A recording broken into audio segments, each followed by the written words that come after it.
આજ પહેલી વાર સમજાયું ને કે આપણા પાત્રથી આપણને કોઈ શિકાયત નથી, કોઈ ફરિયાદ નથી. એણે કેટલી વખત આપણી ઉપર ગુસ્સો કર્યો, છતાંય આપણા હૃદયની અંદર એને પ્રત્યે કોઈ નફરત નથી. હંમેશા આપણા માટે માફી છે. હજી ઉભા રહ્યો બેહી નહીં જવું. ઉભા રહ્યો બધાય.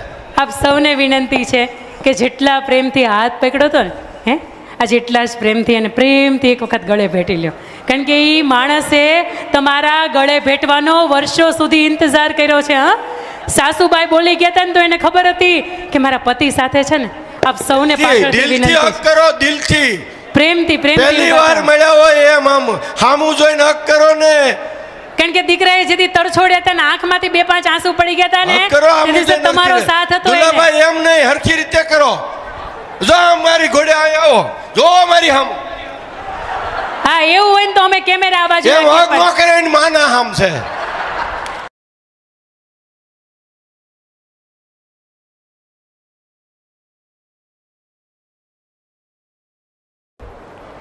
કે આપણું જીવન સાથી છે ને આપણી પાસે છે, આપણને મળ્યું છે ને એટલે આપણને ખબર નથી કે એની કિંમત શું છે.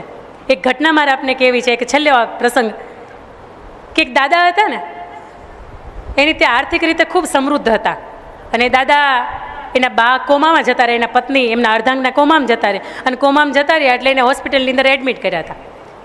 દાદા સવારમાં, બપોરે અને સાંજે એમની સાથે જમે. કોઈ હાલત એવી નહીં કે એ બોલી શકે, એને ઓળખે નહીં, આંખો બંધ, ક્યારેક આંખો ખોલે તોય બેશુદ્ધ અવસ્થાની અંદર આમ આંખો એવી રીતે ખોલે તોય આમ જીવ રહીને આવી લાશ બનીને પડી હતી.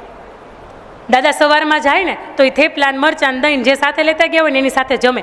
2 થાળી તૈયાર કરે, એક પોતાની થાળી અને એક બાજુમાં એના પત્ની જે હતા ને એની થાળી. એ પોતે કોમામાં હતા છતાં એક કોળિયું પોતે ખાય અને એક કોળિયું એની થાળીમાં મૂકે. દાદાએ આખી જિંદગી બાની માથે રાયડું પાડી હતી, આખી જિંદગી પ્રેમ નહોતો કર્યો, આખી જિંદગી વડકા કર્યા હતા. પણ જેથી કોમામાં ગયા ને સાલું તેથી સમજાણું કે આખી જિંદગી આની યાર જીવો નથી. એક થાળી પોતાની, એક પોતાનું બટકું મૂકે ને એક થાળી એમાં મૂકે. જ્યુસનો એક ઘૂંટડો પોતે પીવે અને એક ઘૂંટડો એના ગ્લાસ હતો ને એની અંદર મૂકે. સવારે, બપોરે, સાંજે પાછા ઘરે આવી જાય. સવારમાં પાછા નિત્યક્રમ. માળા ભૂલાઈ ગઈ, ભક્તિ ભૂલાઈ ગઈ, ભજન ભૂલાઈ ગયું, પરિવારની અંદર સંતાનો ભૂલાઈ ગયા, બધું ભૂલાઈ ગયું. સવારથી સાંજ સુધી બસ આ એક સેવા કરે. એને એમ હતું કે કદાચ જો એક વખત બહાર આવી જાય ને તો એને વાલથી ભેટીને કહી શકું કે મેં તને બહુ પ્રેમ કર્યો હતો પણ તારી સામે જતાવી નહોતો શક્યો. કોઈક બીજાની મગજમારીમાં તને ખીજાવાઈ ગયો હતો, તને થેન્ક યુ નહોતું કીધું, તને ક્યારે સોરી નહોતું કીધું. પણ 15 દિવસ આ ક્રમ ચાલ્યો એટલે નર્સે પૂછ્યું કે દાદા એ બાને કાંઈ હાલત નથી, એ કાંઈ ઓળખતા નથી, કાંઈ જોતા નથી.